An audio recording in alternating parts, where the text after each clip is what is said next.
പ്രകൃതി വിഭവങ്ങളാൽ സമ്പന്നമായിരുന്ന നമ്മുടെ കേരളത്തിലേക്ക് പണ്ടുകാലം തൊട്ടേ വിദേശീയരായിട്ടുള്ള ധാരാളം സഞ്ചാരികൾ വന്നിരുന്നു. ചിലർ വന്നു കണ്ടു മടങ്ങി എന്നായിരുന്നു. എന്നാൽ ചിലരാവട്ടെ വീണ്ടും വീണ്ടും കേരളത്തിലേക്ക് വന്നുകൊണ്ടിരുന്നു. ഇവിടുത്തെ പ്രകൃതി വിഭവങ്ങളായിട്ടുള്ള ഏലം, മഞ്ഞൾ, ഇഞ്ചി, പിന്നെ കറുത്ത പൊന്ന് എന്നറിയപ്പെടുന്ന കുരുമുളക്, ഇവയൊക്കെ അവരെ വീണ്ടും വീണ്ടും കേരളത്തിൻ്റെ മണ്ണിലേക്ക് ആകർഷിച്ചു. തുടക്കത്തിൽ ഇത്തരം പ്രകൃതി വിഭവങ്ങളോട് മാത്രമായിരുന്നു വിദേശീയർക്ക് ആർത്തിയെങ്കിൽ പിന്നീട് അത്തരം പ്രകൃതി വിഭവങ്ങൾ ഉൾപ്പെടുന്ന ഭൂപ്രദേശത്തോട് തന്നെ അവർക്ക് ആർത്തിയായി മാറി. കാലക്രമേണ അതൊരു തരം ആധിപത്യ സ്വഭാവ രീതിയിലേക്ക് മാറി. കേരളം എന്നറിയപ്പെടുന്ന ഭൂപ്രദേശത്തെ തങ്ങളുടെ വരുതിയിലാക്കാൻ പലരും പല ശ്രമങ്ങളുമായിട്ട് മുന്നോട്ട് വന്നിരുന്നു.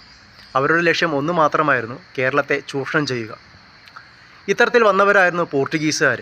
പിന്നീട് നടന്ന സംഭവങ്ങളുടെ വെളിച്ചത്തിൽ നോക്കുമ്പോൾ ഭാരത ചരിത്രത്തിൽ തന്നെ ശ്രദ്ധേയമായ ഒരു അധ്യായത്തിൻ്റെ തുടക്കം മാത്രമായിരുന്നു അതെന്ന് നമുക്ക് മനസ്സിലാക്കാം. കച്ചവടത്തിനായി വന്ന പോർച്ചുഗീസുകാർക്ക് ഇവിടെ എത്തിയപ്പോൾ രാഷ്ട്രീയാധിപത്യത്തിനുള്ള ഒരു മോഹമുദിച്ചു. പരസ്പരം പോരടിച്ചുകൊണ്ടിരിക്കുന്ന നാട്ടുരാജ്യങ്ങളുടെ പോരായ്മകൾ മനസ്സിലാക്കിയപ്പോൾ അവർക്ക് അധികാരത്തിൻ്റെ മോഹം വളർന്നു. കുലശേഖര സാമ്രാജ്യത്തിൻ്റെ തകർച്ചയോടെ കേരളത്തിലെ ഏകീകൃതമായ ഒരു ഭരണകൂടം ഇല്ലാത്തതുകൊണ്ട് തന്നെ നാട്ടുരാജാക്കന്മാരും പ്രഭുക്കന്മാരും ചേർന്ന് അധികാരത്തിന് വേണ്ടി പരസ്പരം പോരടിച്ചുകൊണ്ടിരിക്കുന്ന ഒരു കാലഘട്ടമായിരുന്നത്.